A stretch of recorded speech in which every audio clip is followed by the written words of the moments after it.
పాఠశాల విద్యారంగంలో కేంద్ర ప్రభుత్వం ఒక విప్లవాత్మక మార్పునకు సిద్ధమైంది.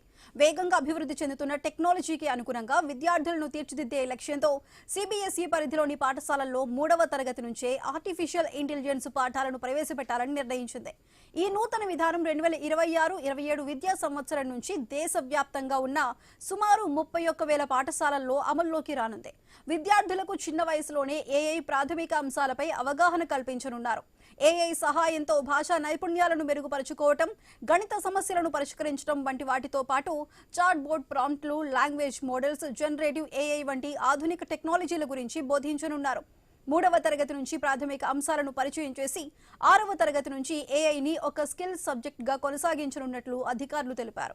దేశంలో ఉన్న దాదాపు 1 కోటి మంది ఉపాధ్యాయులకు ఏఐ టెక్నాలజీపై అవగాహన కల్పించేందుకు ప్రత్యేక శిక్షణా కార్యక్రమాలను కూడా చేపట్టనున్నట్లు కేంద్ర విద్యాశాఖ కార్యదర్శి సంజయ్ కుమార్ తెలిపారు.